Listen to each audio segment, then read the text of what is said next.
TV 열린마당 시청자 여러분 안녕하십니까, 이지혜입니다. 불교의 핵심은 깨달음이고 깨달음의 핵심은 선이다. 이를 기치로 당대 한국불교 고승들이 힘을 모았습니다.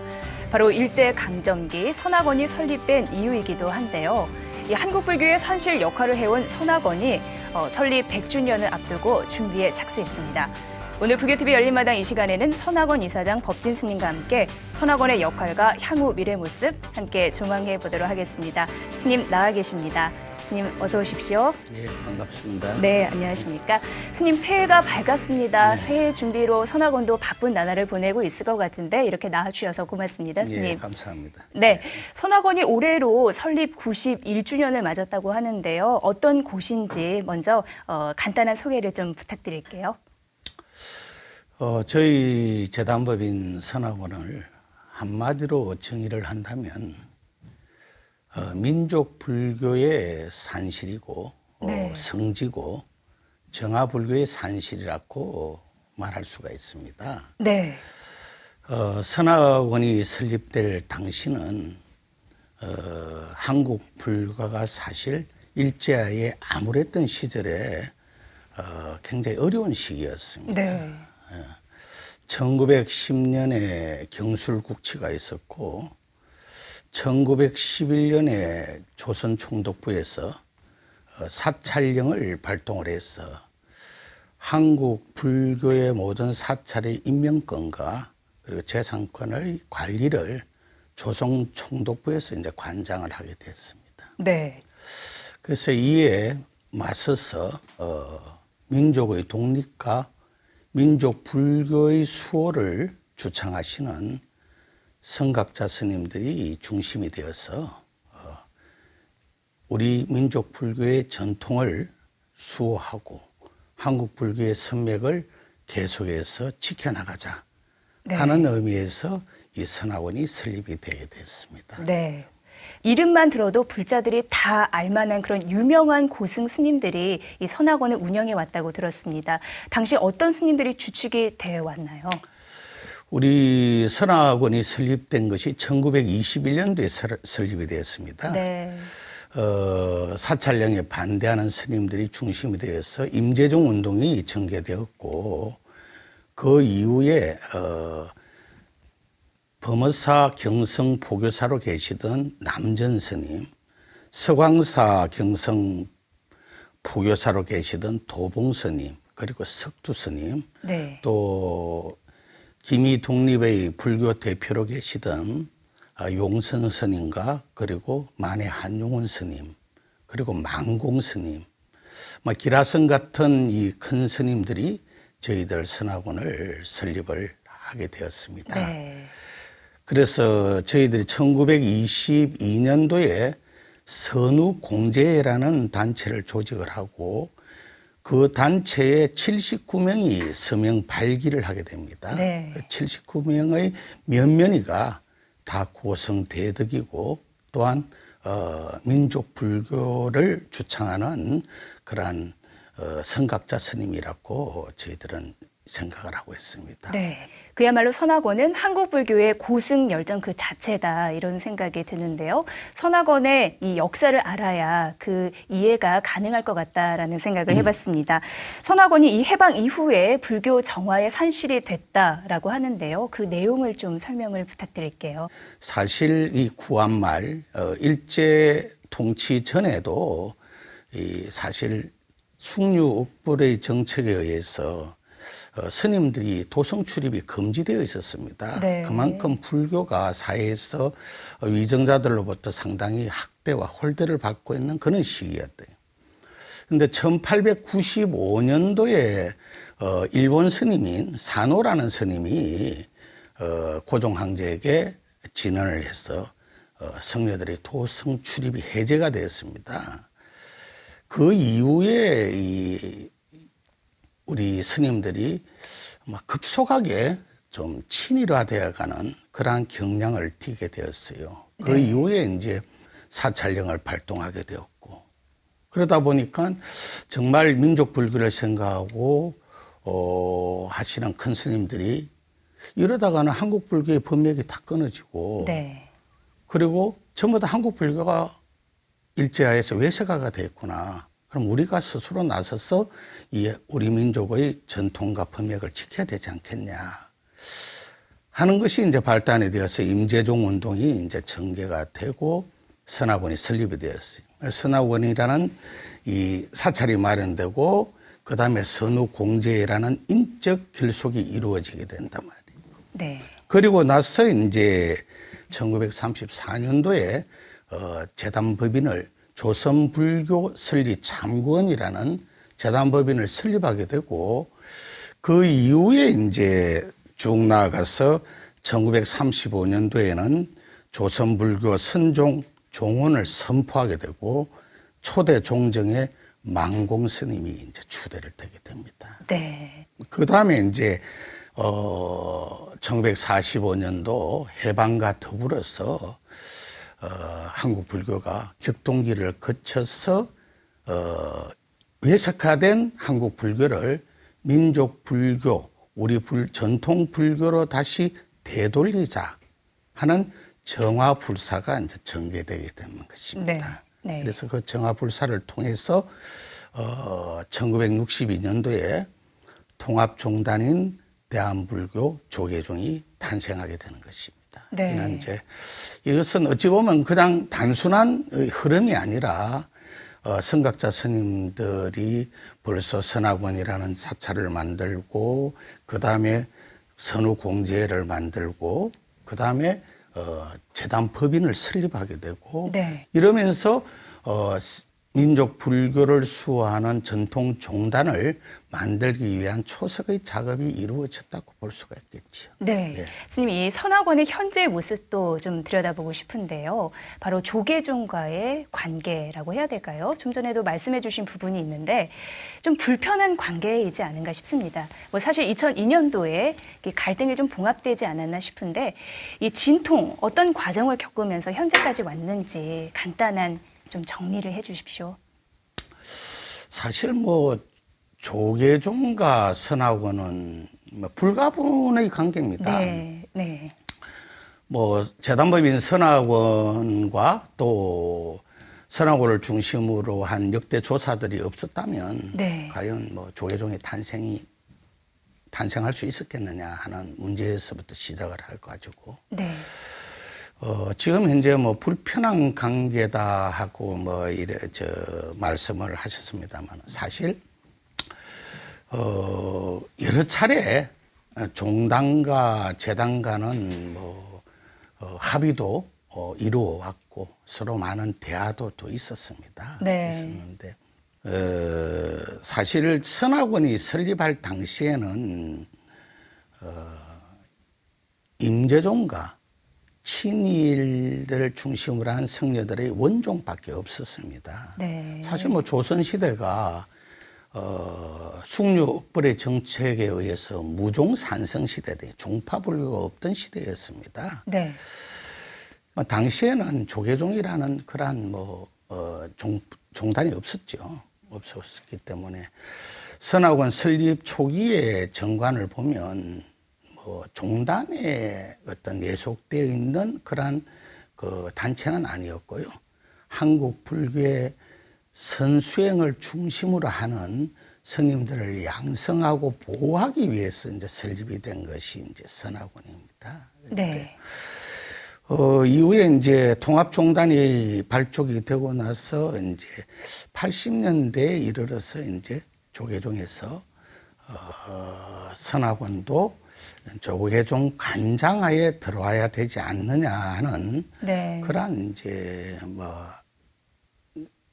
다수 스님들의 생각에 의해서 종단과 재단 간에 이제 여러 가지 이제 대화가 모색이 되고 또 선학원에서는 또 설립조사 스님들의 그 법맥을 읽고 그 다음에 또 역사적인 어떤 그 자리매김을 한 단체를 그냥 그대로 두는 것이 좋지 않겠느냐. 네. 꼭 이제 종단의 관장하에 있어야 되겠느냐 하는 이제 조금 불편한 관계들이 또 있었죠. 네. 있었는데 96년도에도 개혁종단에서도 종단과 재단 간에 이제 큰 탈부점이 한번 있었고, 또 99년도에도 공동 합의문이 한번 채택이 됐습니다. 네.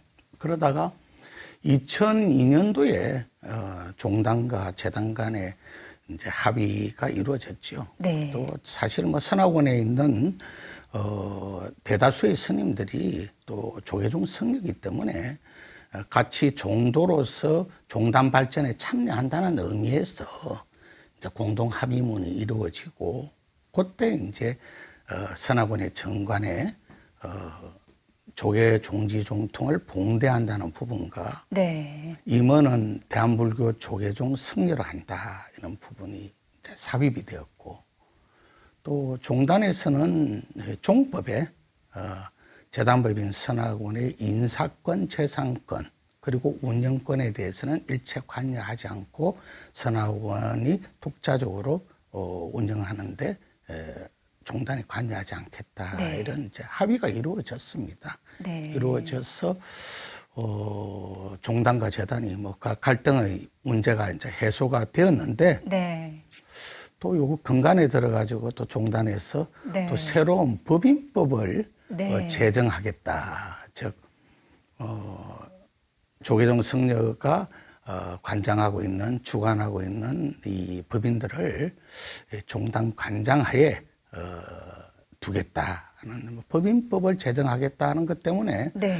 또 조금 요즘 또 불편한 소리들이 좀 나오고 있습니다만은 네. 앞으로 어떻게 전개될는지는 잘 모르겠습니다. 네. 예. 그렇다면 스님, 앞으로 조계종가 어떤 식으로 좀 이 과제를 풀어나가야 될 것이라는 큰 방향 말씀해 주신다면은 어떻게 생각하십니까? 사실 지금 한국 사회가 종교 단체의 재산을 담을 수 있는 법인법이 없습니다. 네. 원래는 종교법인법이 이 국가 차원에서 제정이 돼야 되는 겁니다. 뭐 선진국이 미국이나 일본 같은 데도 모든 종교 재산은 이 종교법인법에 의해서 관리 유지가 되고 있거든요. 근데 지금 현재 우리 한국 사회나 아직까지 이제 종교법인법이 없다 보니까 네. 이 과연 종교단체의 재산을 어떠한 그릇에 담을 것이냐, 이런 것이 이제 상당히 큰 하도가 되어 있습니다.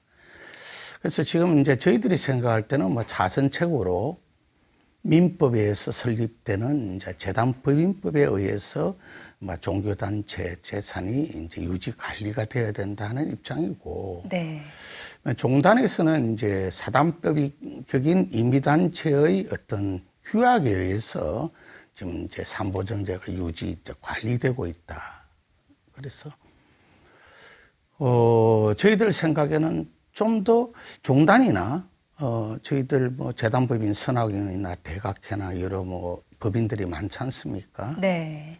이런 법인들이 앞으로 삼보정제를 어떤 그릇에 담아서 유지 또 관리해 나갈 것이냐는 것을 한 분은 먼저 큰 틀에서 한 분은 같이 연구하고 네. 이제 걱정이 되어야 된다는 부분이고, 네. 같은 종도로서 종단의 발전에 이바지하고 협조하고 이런 것이 이제 먼저 선행이 되고 또 신뢰를 바탕으로 해서 이루어져야 되는데, 여러 차례 합의도 되었고 또 2002년도에 이미 뭐 종단하고 재단하고 합의문도 되고 네. 정관도 개정하고 종법도 개정한 이런 상황에서 또 새로운 종단의 집행부가 또 새로운 법을 만들겠다, 이러는 것은 종단과 재단 또 종단과 법인 간에 신뢰의 문제가 또 있지 않겠느냐, 네. 이런 생각도 들고, 여러 가지로 좀 뭐 서로 대화해야 될 그런 부분들은 많다고 생각을 합니다. 네. 예. 사실 선악원이나 조계종이나 그 뿌리는 같고 또 앞으로 나아갈 방향, 그러니까 한국 불교의 발전 아니겠습니까? 그렇죠. 같다는 의미에서 보면은 참 원만 합의돼서 한국 불교의 역사를 또 같이 써내려가는 그런 좋은 모습을 보였으면 하는 바람인데요. 또 이어서 선악원만의 문제는 아닙니다만 종단에서도 승려 노후 복지 문제에 지금 박차를 가하고 있는데요. 사실 선악원이 대형 도심 사찰에 많습니다. 그렇게 하다 보면은 노후 생활에 좀 힘든 부분도 있을 텐데 어떤 대책을 마련하고 계신지 그 부분을 좀 듣고 싶습니다. 작년에 저희들이 재단법인 선학원 산하의 한국불교설리연구원에서 네. 성가 노후 복지의 관련해서 학술 세미나를 개최를 했습니다. 네. 했는데 한국 불교의 전통이라면 사자상승 제도입니다. 네. 스승이 제자에게 법을 물려주고 또 제자는 그 스승의 법의 법맥을 받아서 또 가람수호를 하고 또 수행과 포기에 전념을 해나가는 것이 우리 사자상승의 제도인데, 뭐 우리가 그 스승을 법의 법맥을 전해주고 또 가람을 갖다가 세워서 물려주는 네. 스님들에게 당연히 그 스님들을 우리가 노후를 보호해드리고 또 그 스님들에게 복지를 베풀어드리고 또 편안하게 또 수행을 해나가면서 나중에는 입적할 수 있도록 네. 보호해야 될 의무가 사실은 우리 스님들 다 개개인에게 다 있다고 생각합니다. 네. 그래서 옛날에 뭐 다 절에 다 노스님들이 다 몇 분씩 다 계셨거든요. 네. 다 따로 복지라는 말을 안 붙여도 네. 그 스님들을 잘 봉양하고 잘 대접하고 잘 간병하고 그리고 잘 입적하시게 그렇게 보호하고 잘 해왔단 네. 말이에요. 네. 근데 이제 요즘 들어서 뭐 출가 사문이 또 감소하고 또 출가하는 스님들이 또 이 고령화가 네. 고령화 시대를 맞이하게 됐고, 이 문제는 이제 당연히 우리 현재 성가에서 해야 될 짊어져야 될 책무고 네. 또 좀 어려운 스님들에게는 당연히 우리가 십시일반 대중공양의 정신으로서 그분들을 모신다 하는 것이 뭐 승려복지라는 말을 붙일 수가 있겠죠. 네. 네. 현대에 와서 이 거창하게 승려 노후 복지라는 말을 쓰지만 기존에 있어 왔던 스님들의 도리를 잘 해야만 한다. 그렇죠. 네, 그것이 이런 이루어지면 말씀. 네. 굳이 그런 복지라는 이름을 안 붙여도 네. 뭐 우리 스님들의 노후가 안정되고 편안해질 수 있지 않겠느냐 하는 네. 생각이 듭니다. 네, 잘 들었습니다, 스님. 좀 전에 이제 한국불교 설리연구원 얘기가 나와서 말인데요. 사실 선학원이 한국불교의 설리를 바로 세우겠다 이런 대의로 출범을 했습니다. 그 역할을 한국불교 설리원이 또 잘 진행해 왔는데 그 성과도 매우 값지다고 볼 수 있겠습니다. 어떻게 생각하십니까? 1934년도에 조선불교 설리 참관이라는 그 정신을 이어받아서 네. 2005년도에 한국불교설리연구원을 설립을 했습니다. 네. 물론 뭐 이 불교학의 발전과 그리고 어떤 선학원의 정체성 확립 그리고 한국 불교의 미래를 위해서 이제 설립을 하게 된 거죠. 네. 그래서 이 한국불교설리원을 2005년도에 설립을 하고 제가 이제 초대 연구원장으로 취임을 했었습니다. 네. 그래서 그동안에 이 설리연구원을 통해서 매달 원래 발표회를 개최하고 그 원래 발표회를 통해서 많은 학자들이 좋은 불교학과 인접학문에 대한 많은 좋은 논문들이 발표를 해나가고 있습니다. 네. 그리고 1년에 이제 2차례에 걸쳐서 큰 학술회의를 개최하고 있습니다. 네. 한국 불교의 여러 가지 나아갈 점에 이정표를 세우고자 이제 상당히 노력을 하고 있고요. 그 다음에 학술상을 이제 만들어서 네. 소장학자들의 우수한 논문을 선발해서 학술상을 수여하고 있습니다. 그래서 이 학술상에 따라서 이제 성금도 이제 수여를 하고 있는데 저희 연구원에서는 1사찰 1논문 지원 제도를 지금 도입을 하고 있습니다. 네. 즉 한 사찰에서 우수한 논문에게 네. 성금을 갖다가 기탁하는 그리고 우수한 논문을 쓸 수 있는 환경을 제공해 주는 그런 1사찰 1논문 제도를 활용을 해서 사찰뿐만 아니라 단체에서도 성금을 기탁하면 그것을 가지고 우수한 불교학 관련 논문을 쓰시는 소장학자들에게 학술상을 지원을 하고 있습니다. 네, 선학원이 설립 100주년을 준비를 하고 있습니다. 어떤 준비를 하고 계신지요?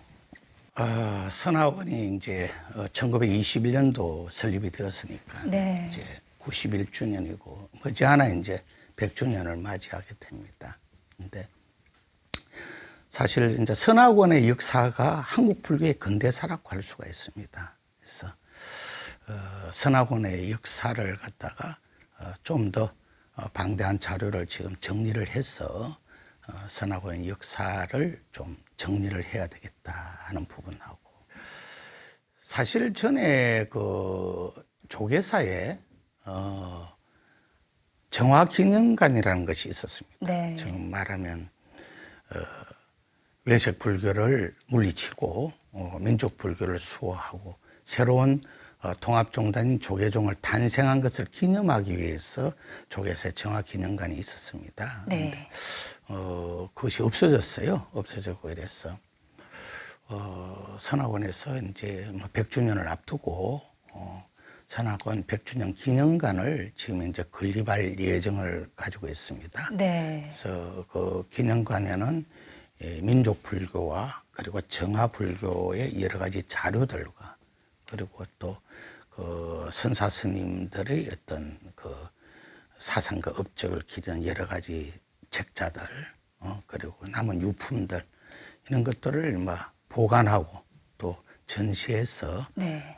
계속해서 민족 불교 수호와 정화 불교의 산실이라는 그 업적을 개성하고 발전해 나가고자 노력을 하고 있습니다. 네. 그래서 지금 100주년 기념관 건립 불사에 금년부터 진력해서 빠른 시일 내에 그 불사를 완성해 보려고 노력을 하고 있습니다. 네. 선학원이 한국 불교의 산실 역할을 톡톡히 하고 있습니다. 앞으로도 좋은 활동과 역할 기대하겠습니다. 스님, 오늘 귀한 말씀 감사합니다. 감사합니다. 한국 불교의 전통 선맥을 이어왔다는 자부심으로 이 청정 불교를 오늘날까지 구현하고 있는 선학원의 역할을 알 수 있는 오늘 좋은 시간 보낸 것 같습니다. 앞으로 한국 불교의 선리를 바로 세우고 중생을 깨치는데 많은 역할을 하는 선학원의 눈부신 활약 기대하겠습니다. 불교TV 열린마당 오늘은 여기까지입니다. 시청해주셔서 고맙습니다. 여러분 성불하십시오.